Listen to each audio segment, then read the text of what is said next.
ఎడారిలో సెలయేర్లు. జనవరి 17వ తేదీ వరకు వ్రాయబడిన ఈ భాగాన్ని మీకు చదివి వినిపిస్తున్నది సహోదరుడు పాల్ సుందరం.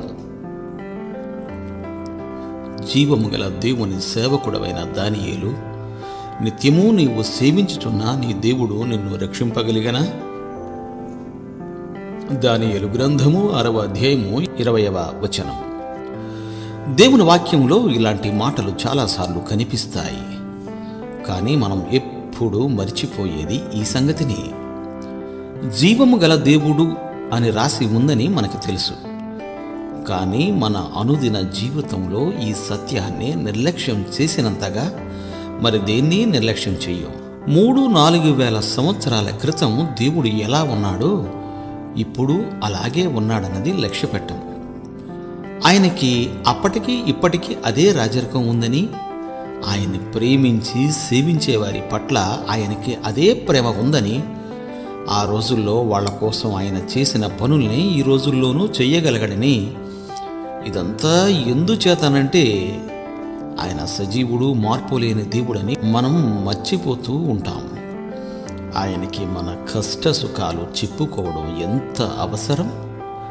మనం చీకటిలో ఉన్న సమయాల్లో ఆయన ఇప్పటికీ మరెప్పటికీ జీవము గల దేవుడు అన్న విషయాన్ని మనసులో ఉంచుకుందాం.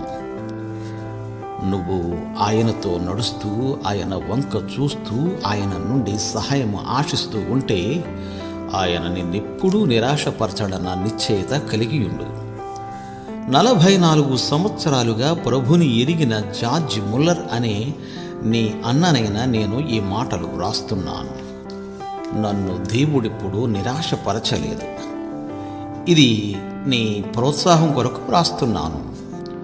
ఘోర కష్టాల్లో, తీవ్రమైన శ్రమల్లో, నిరుపేదగా ఉన్నప్పుడు, అవసరాల్లో ఆయన నాకు సహాయం చేయకుండా ఎప్పుడూ ఉండలేదు. తన కృపతో ఆయన్ని ఆనుకునే గుణాన్ని ఇచ్చాడు. ప్రతిసారి నాకు సహాయం చేశాడు. ఆయన నామం గురించి ఈ మంచి మాటలు చెప్పడం నాకెంతో ఆనందదాయకం. మార్టిన్ లూథర్ ఒకసారి ఆపదలో చిక్కుకున్నాడు. భయం ఆవరించింది. తన టేబుల్ దగ్గర నిస్త్రాణంగా కూర్చొని ఆలోచిస్తూ ఉంటే అతని వేళ్ళు అతని ప్రమేయం లేకుండా ఏవో అక్షరాలను టేబుల్ మీద దిద్దుతున్నాయి. ఆయన సజీవుడు, ఆయన సజీవుడు. మనకి, సమస్త మానవాళికి ఉన్న నిరీక్షణ ఇదే. మనుషులు వస్తారు, పోతారు.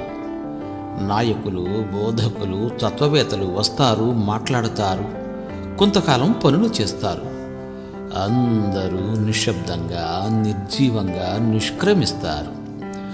దేవుడు మాత్రం శాశ్వతంగా ఉంటాడు. వాళ్ళంతా చనిపోతారు, ఆయన బ్రతికే ఉంటాడు.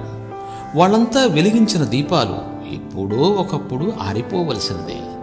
కానీ వాళ్ళందరినీ వెలిగించిన స్వయం ప్రకాశకుడు దేవుడే. ఆయన నిత్యము ప్రకాశిస్తాడు. సిజి ట్రంబుల్ గారు ఇలా రాశారు: ఒక రోజున నాకు డాక్టర్ జాన్ డగ్లస్ ఆడమ్స్ గారితో పరిచయమైంది. తనకి ఉన్న అతి ప్రశస్తమైన ఆత్మవరం ఏమిటంటే యేసుక్రీస్తు ప్రత్యక్షంగా తన మనసులో ఉంటున్నాడైన అచంచలమైన స్పందన అని ఆయన నాతో చెప్పారు. యేసు నిత్యము వ్యక్తిగతంగా తనతో ఉన్నాడన్న విషయము తనని నిత్యము నిలబడుతూ ఉందన్నారాయన. ఇదంతా ఆయన ఆలోచనలకి, యేసు తనలో ఎలా ఉంటున్నాడు అన్న అవగాహనకి సంబంధం లేని ఒక అనుభూతి. ఇంకా క్రీస్తు తన ఆలోచనకి నివాసం అన్నారాయన. ఇతర విషయాల నుండి తన మనసు బయటపడిన వెంటనే క్రీస్తు వైపుకు తిరిగేది. తాను ఒంటరిగా ఉన్నప్పుడు క్రీస్తుతో బిగ్గరగా సంభాషించేవాడు. వీధిలో కానీ మరెక్కడైనా తన స్నేహితుడితో మాట్లాడినట్టే మాట్లాడేవాడు. ఆయన క్రీస్తు సహచర్యాన్ని అంత ప్రత్యక్షంగా అనుభవించాడు. దేవుడు మిమ్ము దీవించుగాక. Amen, amen.